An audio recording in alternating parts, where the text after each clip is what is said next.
This is Morley Sound, and I'm Sean Wang. Today I'll be interviewing Akshina Gupta and Rich LeGrand, both seniors at Pingry.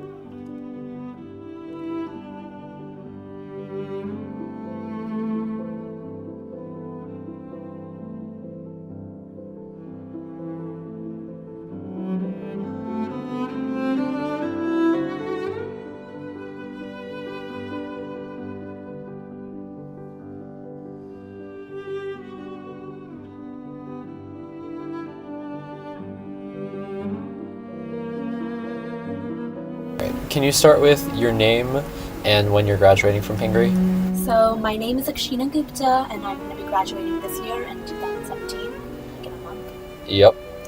When did you come to Pingry? I came freshman year. And how do you think Pingry has changed over the years for you? Honestly, probably not a lot, right? I think Sure. most of the change in experience for me was based upon like my own changes or like how like I got accustomed to the environment.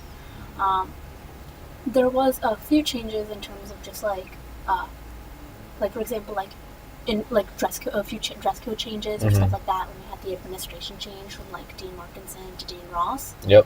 So a few changes there, but like nothing like big that like changed the culture of Pingry or something like that. Are there personal changes that you want to go into, or? I mean, with personal changes, I think it's more just getting accustomed to the environment, and like I feel like a lot of times your opinions about a place change as you experience it more. Like for example, like when I first came to Pingry, it was more comparative between like my experience in like Warren Middle School, which is like a public school, versus like here. Right. And but like I think as I spent more time at Pingry, I started to realize what I actually like attributed to things like the honor code versus just like things like the homogeneity of like the environment and like the type of students we have here, or the type of teachers we have here. So like while originally I would be like everything good about this place is like because honor code, I think I started to like figure out why things actually happened. Fun fact, Akshina went to the same middle school as Will DeGrandy and I. Hi, Sean. Hi, Akshina. So then, what do you attribute to the honor code and what don't you? At this point, my view is kind of essentially that the honor code functions like. Okay, I used this metaphor earlier with you, but I'm going to repeat it. Sure. But it's kind of like instead of like a parent like setting a bunch of rules or like pretending to be angry like when you like do something bad, it's like I'm not angry, I'm just disappointed. Like the honor code is essentially a way to like try and trigger your own consciousness to make the decisions. I'm not saying that's always effective, right? Like, but the point is afterwards, like when you do break a rule, it's like we're disappointed in you. You made bad choices and are a bad person and should have better morals, right? Like instead of like you broke like this arbitrary rule that's written in like page 7 of the student handbook, right? It's like you didn't act as a good person, which I feel like tries to like place like a bigger obligation upon the students. Sure. I'm not sure if that's always effective. Like we still break a bunch of rules, right? Things like that stuff always happens, but like it's just it changes the phrasing of the conversation and like the place where we try and attribute like blame.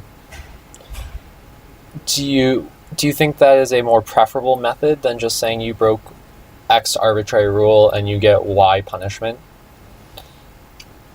I mean, it does embrace subjectivity, and I love subjectivity because the world is subjective. I'm not sure if in enforcement it always ends up being that way. Like, I feel like a lot of times it ends up being like, you broke this rule, but like it just ends up being like more ambiguously worded rules. Okay. Also, I was gonna say something. I had a thought.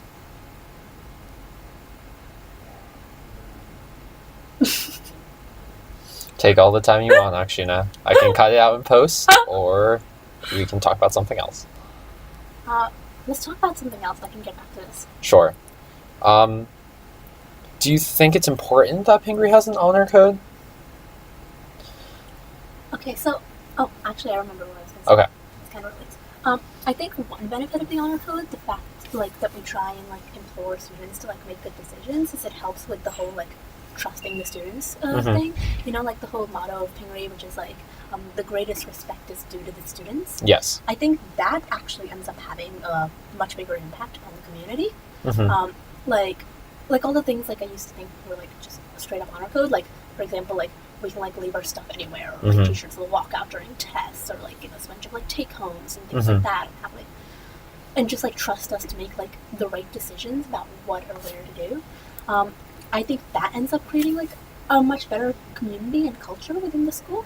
I'm not sure if it's always effective. Like I know people cheat and like the teachers walk out of the rooms. Like Mhm. people like take stuff from the areas, but like I feel like I still think that's a preferable system, Mhm. right? Like I I don't think it like increases the amount of violations, right? Right. I feel like it probably at least slightly decreases them. I'm not sure if it has Mhm. like a very good impact. That'd be a cool study to do actually. Yeah. Like, see how many violations you have per like student, but like that's be hard to report. Yeah.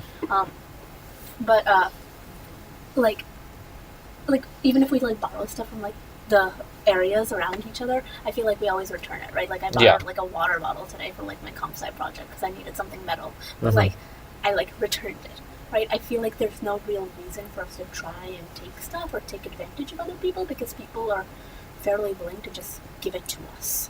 Mhm. So it's like you don't want to take advantage of your teacher's trust or like the student's trust because like you know they'll probably just give it to you anyway. Mhm.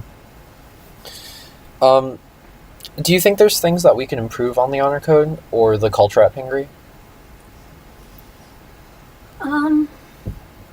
So what do you mean by like improve on the honor code? I suppose so. Some previous suggestions have had things like the honor code manifesting itself in the online world with cyberbullying, among other things happening.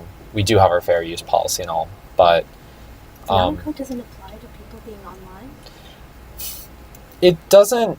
So the honor code right now doesn't necessarily follow you onto the online realm and outside of school, right? So right now, Pingry's jurisdiction is within school grounds or within reasonable limit, you know? And we obviously do have things like the fair use policy, but it's not like Pingry is policing you outside of school. I mean, I actually think that's kind of a good thing. Like, again, this comes to the Sure. whole, like, trust thing, right? Like, the point of the honor code is that we don't police you, Yeah. right? So, I mean, and the idea is we're supposed to be creating an environment where, like, we go into, like, the larger world. Like, even when I graduate, Mhm. theoretically, I should, like, be taking the concepts of, like, honorable behavior and doing stuff that's good for the community, like, afterwards. I mean, you're not going to be able to, like, police the students all the time or, like, Right. enforce the honor code. In fact, I think that's kind of like the point, right? Mhm. The honor code is something that's less enforceable. It's not something that's like clear cut, like you can like wave like a Yeah. baton to like keep the students in check. It's more like we trust you to do the right thing and let's hope you do it. Yeah. What do you think, or what do you think it means to be honorable? That's a very big question. I know it is a vague question. So, like, according to Pingry, or like my own morals, or what? Let's start with what you think Pingry asks of you in terms of being honorable, and then you can move into your own definition. I think Pingry's honor is focused on A, academic honesty. Uh-huh. There's a big emphasis on that, probably because it's an academic institution. And B, just like the general, like, you to, like, good for the community type thing. Like, Sure. do things that you think will help others. Don't try and, like, take advantage of others. Don't be mean to others. Don't hurt others' feelings. You know, just, like, do the thing that you think would help the most people. Util is true till. Util is not true till. So, what do you think your sense of the word honor is? I think my sense of the word honor ends up having a lot more to do with like connections and stuff like that. Like I think loyalty and like differing duties end up playing like a big part in things. Like you know how like there's like always that ambiguous question like should you turn in that friend when they're cheating, Mhm. right? Like I feel like Pingry kind of like always had this like implicit like interpretation where it's like it's good to like turn that person in, like even Mhm. though like it's even though like it's a betrayal of like friendship, right? Right. Like, it's good for the community, and like that's the view that the school needs to adopt, right? Like it makes sense, right? They're looking Mhm. forward to this. They're looking to try and like help the school environment. Yeah. But like I feel like a lot of times, like personally, like honor ends up placing more emphasis upon like personal connections, right? Mhm. Like it's really hard to betray a friend, and I'm not sure that's always Mhm. like a good thing to do that. I also think personally, I think a lot of the focus on honor isn't about what you do, but what you try to do. So like, can you guys be quiet out there? Um, That's so, staying in the podcast. So, for example, like, yeah, can you please be quiet, please? So, for example, I think a lot of the times, like, I'm a debater, right? Right. I love to debate about opinions, morals, directions. Mhm. Like, even last night I was having, like, a debate with my friends about, like, well, what is the goal of our friend group and, like, the direction we Right. want to Oh take God, it in. that was. It It was fun. It was just a bit of a waste of time, but sure. That's the point, right? I think debates and stuff are never wastes of time. I think a lot of times, like personally, I think like trying to refine my intentions and my goals and figuring out what actually honor is like Mhm. my form of exacting honor. Like you know, like the whole like cliche, like the point of life is to figure out the point of life. Right. Yeah, like the point of honor in many ways is to figure out the point of honor, like what I Mhm. want from it. Okay. So way back when, I think in the 80s or 90s, before both of us were born, the Pingry culture with the honor code was that if you saw a violation and you didn't report it, you were violating the honor code. And we've since changed from that. Mm-hmm. So with the point you made right before about Pingry having that implicit push towards reporting people who violate the honor code, Yes. does your opinion change on that, on the honor code, or no? Not really. I mean, I knew that, which Okay, is another sure. one of the reasons that I think there's an implicit push. They're like, we won't make it a rule anymore, but like, know that like, we kind of always wanted you to report. Mhm. And like, a lot of times, like you hear like people talking about it and how like the hard path is like not always is like the good one, and like it's harder to like report your friends and stuff like that. But I Mhm. think that misunderstands the point of loyalty, right? Right. Like it's hard to let your friends like do Yeah. things that like you disagree with, right? And like it can be like a really hard debate internally sometimes too. So like I don't think it's as clear cut as the school like tries to like make us believe a lot of the times. Mm-hmm. I feel like our own morals, like, and our own like sense of duty or like connections end up playing like a bigger part in like our moral sense than not. Mhm. Can I actually do like a small philosophy tangent? Sure. Like this might also there's like this philosophy called like ethics of care, Yes, ethics of care. which talks essentially about how like our sense of morals or like what we should do comes from like our interpersonal relations, Mhm. and they're like competing Right. like holds on us, right? Like I love Pingry, I want to do right by it, right? Mhm. But like I love you too, right? Like I Mhm. wouldn't want to like betray you. Thanks, right? Akshina. So like I feel like a lot of times like how it ends up acting in practice ends up being governed more by our relations than by Mhm. like rules. Okay. Like, this might also, by the way, be like a more female perspective because ethics of care is a feminist Right. moral philosophy. Right. So you might think differently. Right.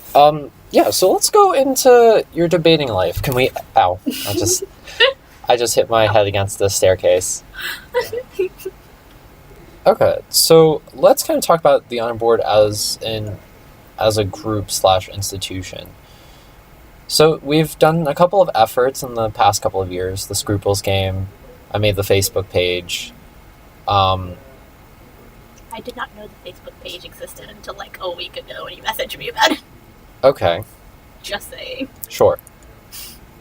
And I also had that speech with a couple of the different political group leaders and whatnot back in December, late November, post-election. And you mentioned that maybe they weren't the most effective things. Do you want to go into detail about that? Oh yeah, the political speech.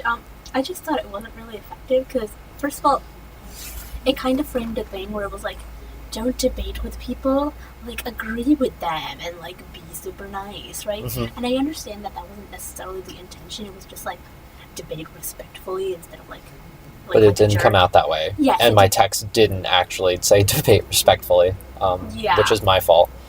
And this might be because, like, you know me, like, I love to debate. Yes, I know you do, everything. Akshina. I know you do.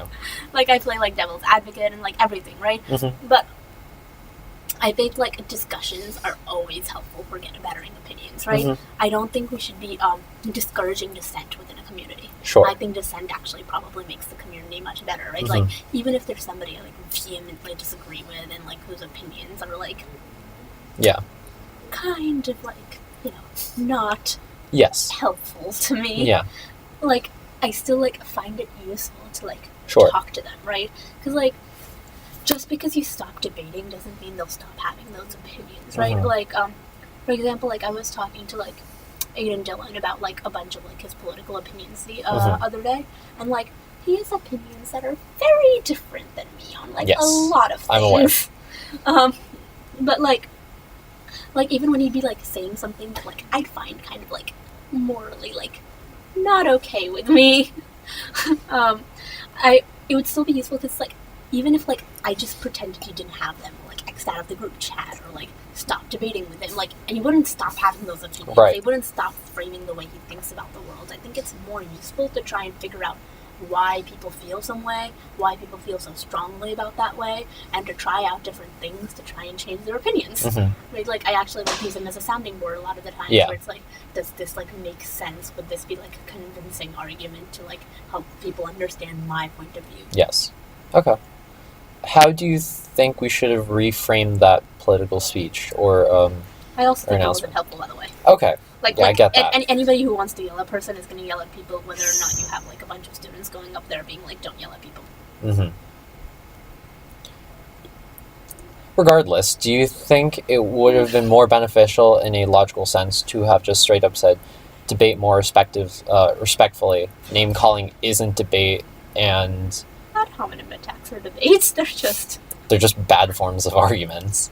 Yeah, but they can help be informative, right? Like, at least, like, circumstantial ad hominem, meaning, like, considering specific circumstances of something. Okay. Like, again, like, this happened in the debate last night where I was having with my friends about, like, what is the purpose of our friend group, right? Yes. Where it's, like, examining people's biases and, like, why they might think the way they think can actually be helpful, right? Like, so, like, I know, like, it might not be helpful if, like, you just go up to, like, some, like, random, like, Republicans, like, you only think this because you're white, right? But, like, it's important because it's actually something that person believes, and it's actually something that probably, at least to some degree, does create a bias, right? Like, our demographics or, like, our identities do create biases within our opinions. So, like, name-calling can be informative sometimes. Sure. I feel like that's such a bad opinion to say. I mean, I understand what the point is, right? Because you're just trying to bring something to light, and sometimes just putting the door in the face kind of works. Yeah, and, like, honestly, I'm one of those people who, like, prefers overt hatred to like secretive hatred. Right. Like, I'd rather have somebody insult me to my face than, like, behind my back. And, like, I know, like, we don't want people to insult each other at all, but, like, telling people to debate more respectfully doesn't change the unrespectful opinions they have. Yeah. Okay. Let's go into maybe less student-run things, but student-faculty speakers and the John Hanley lectures. Do you have any favorites? Do you have thoughts on them, or... Oh yeah, the speeches that we have from, like, a bunch of the students and, like, teachers, they're actually really good. It's really interesting to hear about them. They're probably one of my favorite, like, honor board, like, movement things. Mrs. Grant's speech was cool. Mr. Burns' speech was memorable. Darren Cooper's speech was really good. I really liked Darren's. He had a lot of guts. That was a very gutsy speech. Yeah, I'd never have the guts to do something like that. I liked Ellen's speech too. again, the speeches of the people I know and whose opinions Right. I know probably are more memorable to me. Uh, but I think the speeches end up helping you see how like different people really think about honor, and it just ends up creating like good like food for thought for like morality, right? And I think the more thinking we do, the better morals we have because we create better morals through thinking. Are there any memorable moments from those speeches that you want to highlight?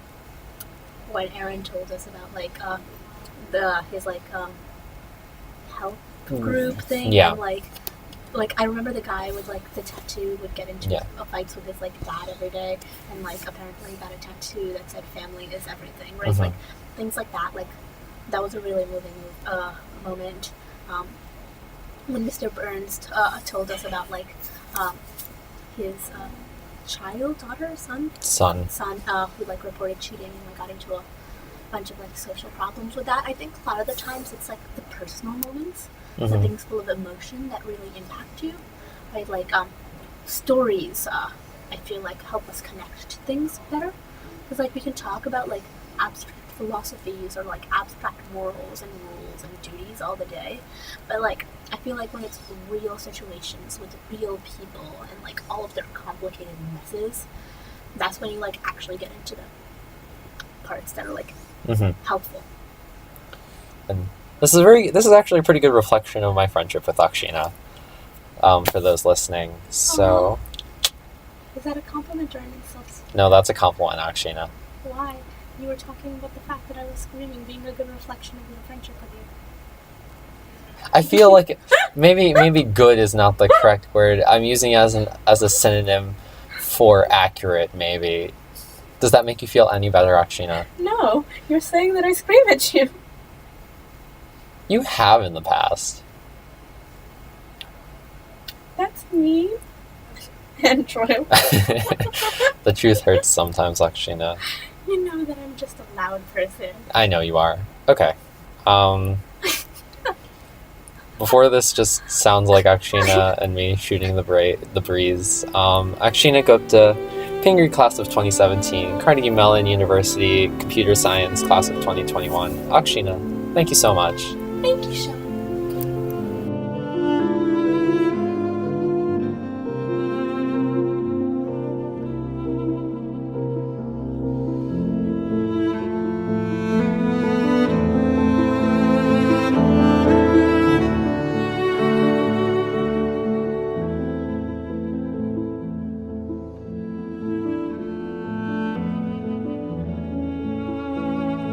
Thank you to Akshina for interviewing with me, and next up is LeGrand.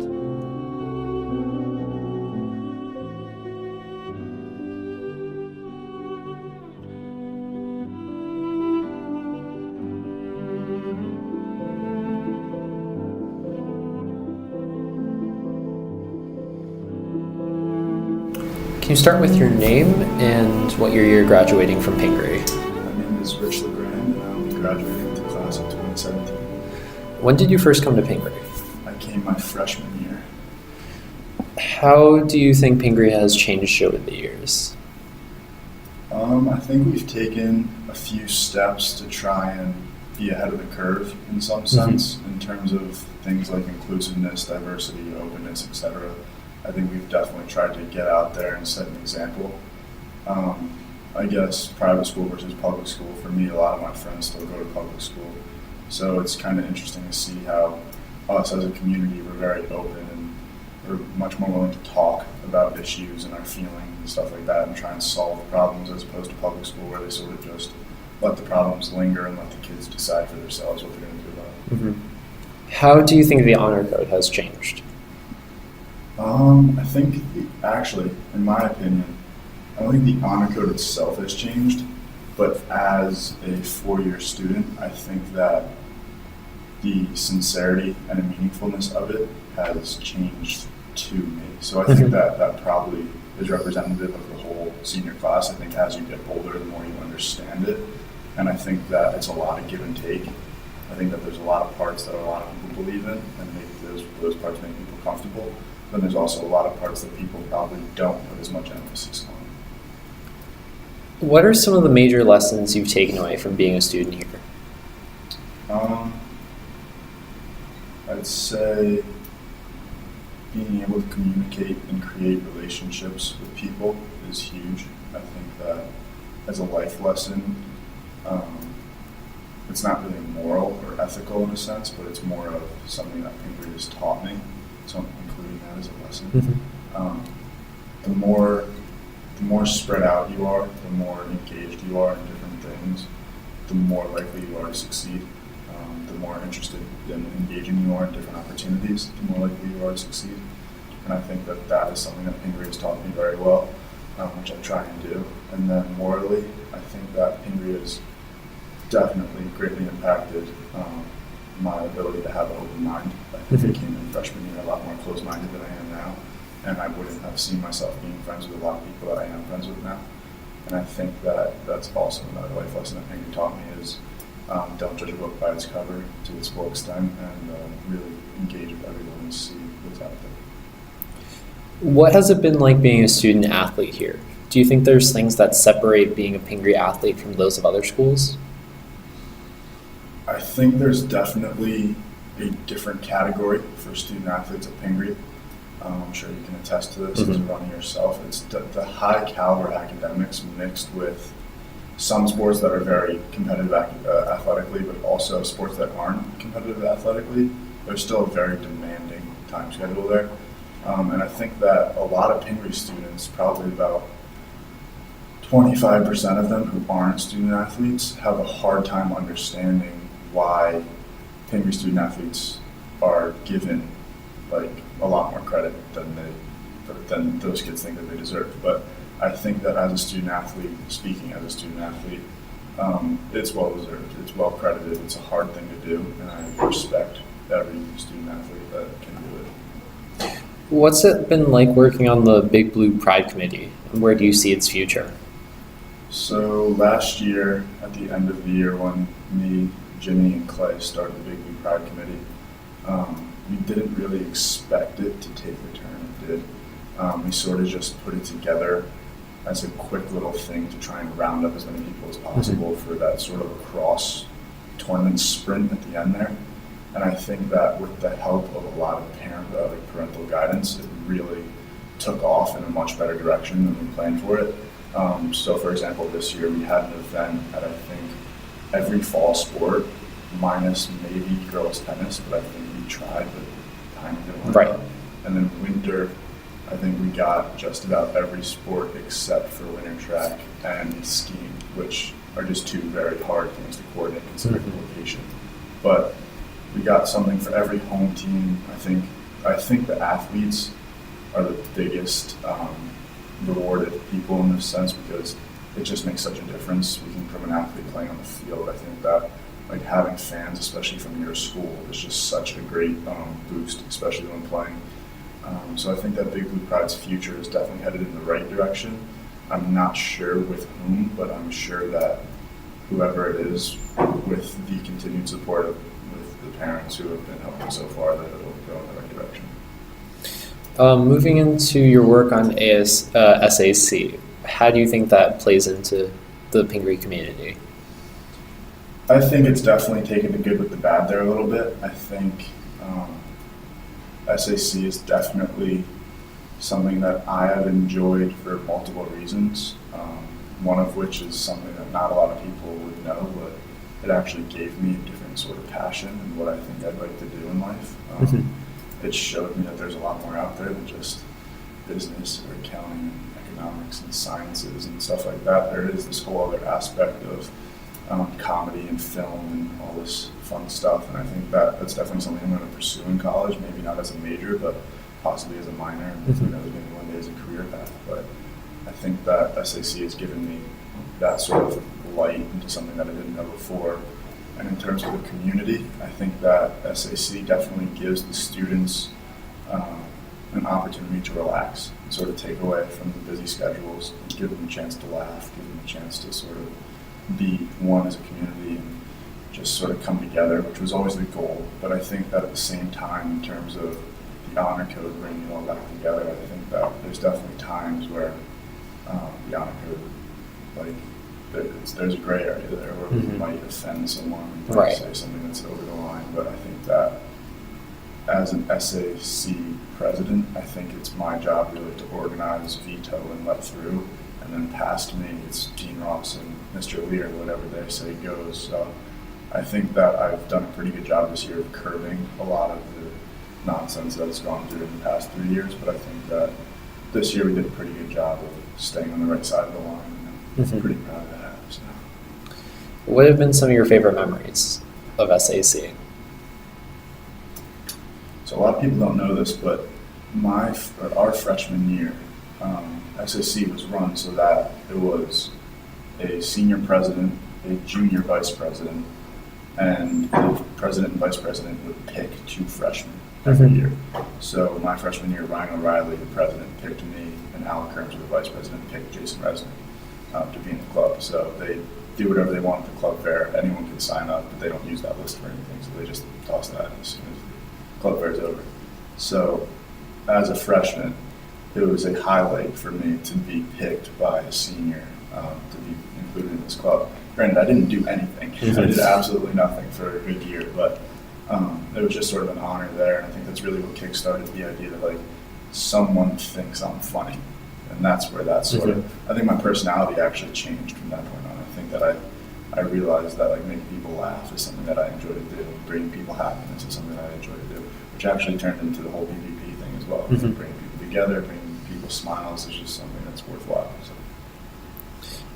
Taking a step back in the calendar, back around election season, what were some of your thoughts going on being leader of the Republicans of Pingry, election results, post-election feelings in our community? So it's funny, I actually got a similar question in a college interview about being the president of Young Republicans of Pingry. And the way I described it then was that I don't think my job as the president is to be the most radical Republican in the group. I think my job as the president is to maintain peace between my club and the rest of the community. And I don't think that everyone in my group was as civilized as they should have been. I don't think that everyone in the group was as controlled as they should have been. But I think that me as the president, I set a pretty good tone from the months leading up to the election till election night. I think I might have gotten a little excited on election night, but I don't think that I let anything I said or do be offensive to anyone. I don't think I let it cross any lines, but I think at the same time, post-election results, there was probably a few people that were in my club that were not careful about people's feelings, were not privy to what other people were feeling. So I think that I probably should have paid a little more attention to what they were doing, but at the same time, I'm not going to take all the blame because as a club leader, it's not my job to babysit these kids. So I think that, like I said, as a president, it's not my job to be the most radical. It's my job to keep peace, give them a forum to discuss, give them opportunities to come together with like-minded people. In my mind, it's no different than an affinity group, except for Republicans. Do you have any advice for when Pingry has to go through the next election?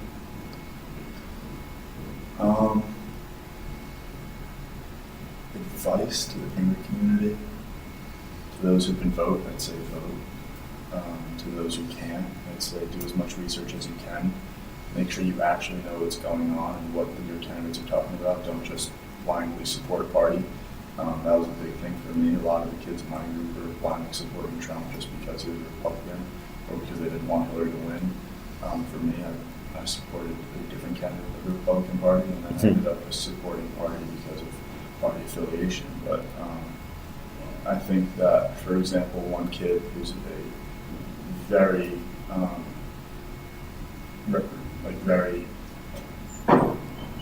outspoken Democrat in the school, who I know freshman year, he's a good friend of mine, played football with him. Freshman year, he was a very outspoken Democrat, but I had no idea what he was talking about. Took the summer between freshman and sophomore year to do a ton of research, understand what he wanted to know, understand why he liked what he liked. Came back, same outspoken Democrat, except had a very, very good base on what he was talking about. And I respect him so much for doing that, and I think that come 2020, anyone who has a slight interest in politics or wants to pretend they do, just do your homework. Just make sure you know what the hell you're talking about, because if not, someone will call you out on it, and you will look like an idiot. How do you think the honor code played into the election, especially with post-election feelings running high? Like I touched on before, I think that definitely the group on the winning side, quotes indicated, definitely didn't give as much respect as they should have come school. I think they were definitely, like, emotions were running high on both sides, some good, some bad. But I think that the honor code, in the part where it comes to offending people, and the part where it comes to respecting other people's feelings, I think that that's where it got a little gray in terms of what's freedoms, what's me doing what I want because I can, and what is me gloating and me doing what I can because it'll bring other people down. So I think 2 or 3 weeks after the election, you came with me and some of the other political group leaders before the Pingry committee during a morning meeting. Can you talk a little bit about the message you sent or that you spoke about and what you think that means for the Pingry community? Well, first I'd like to say that I think it was impactful because I know that from that point on there wasn't a lot of reported incidents at all of discrepancies or hurt feelings, if you will. So the message we delivered was basically regardless of where you stand politically, we're all people, we're all students, and we're all part of this community. And there's nothing that you would want to do or say that would bring someone else in this community down because it affects everyone. The analogy that I was going to use is that we're all holding a piece of a rope that creates a circle. And if one person drops their rope because either they hurt someone's feelings or their feelings are hurt, that pulls away from the circle. That means that's more slack someone else has to pick up. That goes on someone else's shoulders. It's someone else's burden. And nobody wants that. Everyone wants to share. Everyone wants everyone to be equal. So what we need to do is make sure everyone's working their best to hold up their end of the bargain. So going into the future, you will be attending Washington Lee University. Congratulations. And you mentioned it has an honor code. Can you talk about how you learned about it and how that played into your college decision? So very early on, about sophomore year when I started looking at schools for football, I was told to look at some D3s because athletically they didn't know if I was going to be able to go Division I as a sophomore. They couldn't tell. And as time went on, I added a few more D3s to my list, and there was none really that fit my criteria. I wanted a very high caliber academic school that was also in the South. So I'm not sure if you know this, but there's not many D3 schools that are very high academic caliber in the South. So it was either Washington and Lee or the NESCAP, and I didn't want to be cold for 3 months coming into school when I'm playing. So I decided that I'd take a look at Washington and Lee, and I went down there my junior fall break, so Thanksgiving break of junior year. I was mid-season, I was playing well, I was big, I was doing everything right. Went down to Washington and Lee, and the coaches absolutely loved me. It was a happy place, it looked incredible, and I was like, this might be something I'm interested in, but it's D3, so I wasn't quite sure if it's something I wanted. So I went to the campus tours, I went to the info sessions, and when I got to the info sessions, they put up a slide that said honor code. And I thought, that's interesting, I never heard of a college with an honor code. So it went on to talk about it, and I think this sounds very similar to what we have here. And it sort of clicked for me then, this was in the fall of my junior year, that this is a place that people trust each other. People want to have a community-oriented lifestyle. People want to pass people in the hallway and say hi regardless if they know them. They want to share together. They want to work together to be great. And that's sort of what spoke to me, not in the sense of they have this strict honor code that says if you steal, you get kicked out. They have this honor code where people care about each other. They have this honor code and they feel comfortable around each other and they trust one another. And there's probably a little pettiness there in saying that I want to go to another school where I can leave my laptop sitting on my desk with my door open. But I think that it just speaks volumes to the fact that there's another place out there that fosters this kind of person. And I think it's a very special kind of kid that goes to Pingry, and I think it's the same going into my future at Washington. What are some other similarities you found between the schools, and maybe if there's anything similar between their honor codes and the text they read. So the honor code of Washington and Lee has a large emphasis on trust and working together. So the trust part is different on a scale in terms of college, because when you can schedule your own finals, schedule your own tests around your schedule, go into your teacher's office, take the test off their desk, go back to your dorm room and take it with your computer sitting next to you. Mm-hmm. They trust you not to use your computer. They trust you not to talk to the kid across the hall that took the test yesterday. And I think that coming from a place like Pingry, that this honor code, just like how everyone says Pingry sets you up for college, Pingry gives you the workload that'll set you up for college, our honor code sets you up for a real life environment at a school like Washington and Lee. And I know it's very unique, but I think that in my situation, Pingry's honor code has definitely taught me a lot of things in terms of an academic and responsibility standpoint that'll set me up well for Washington and Lee. What are some lessons from Pingry, I know you've mentioned a couple already, that you hope to take with you going into college? I think that for me, as a leader in the community, the biggest thing I've learned this year is that everything I do affects other people. I know you were there for my honor board situation. This doesn't have to go on the podcast, but you don't realize how high profile you are, regardless of how selfish it sounds. You don't realize where you stand as a role model and a leader until you mess up. Mm-hmm. So I think that Pingry taught me that everything you do matters, so you should do everything well. And obviously everyone's not perfect, everyone makes mistakes, but if you try your best, no one can blame you for that. And if you do mess up, you must own it.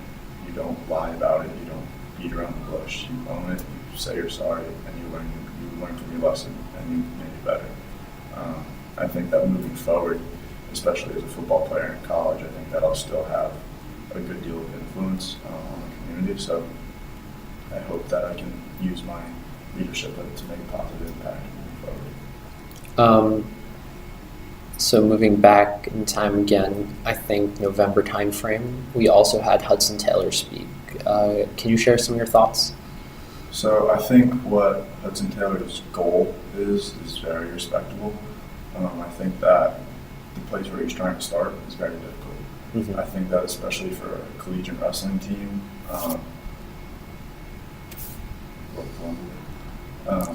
I think that for a collegiate wrestling team, it's definitely a tough place to start to try and change locker room environment. Mm-hmm. I think that here we don't have as nearly as bad as a problem as the public school has. You would know you're in the locker room, you know it's not kids getting hate, kids being bullied, but there's always a sense of it. There's always a sense that I go in the locker room, there's no cameras, there's no microphones, I can say and do whatever I want. And I think that from a community standpoint for the LGBTQ community, what Hudson Taylor is focusing on, I think that what he said at Pingry was well heard and taken very well because of our openness and our diversity and our acceptance. So I think that kids really took that to heart. I know for me, Dr. Artis put together that group afterwards to go on these little missions and these different projects. And me and Cam Campbell did the Pride Wall out front. I think that it was well received. I think that a lot of people took part in it. A lot of people liked the idea. And it sort of gave the kids who might be a little less spoken an anonymous chance to sort of feel like they were doing something, feel like they were showing their support. So I think that Hudson Taylor's message was well received and it was definitely carried out. Great. Rich, I am pretty much out of questions. Are there any last stories or tips that you'd like to give anyone listening? To everyone listening, I hope that if you're a senior, you're having fun on the ISP. If you're not a senior, all grades matter. Make sure you're doing your best in school, because if you don't, it will come back to bite you, because colleges look at all the grades. Come visit Washington and Lee. It's a great school. If not, go visit Columbia. Sean will take care of you. that's it. Thank you for having me. All right. Thank you, Rich. Rich LeGrand, Pingry class of 2017, Washington Lee University in 2021. Thank you again, Rich.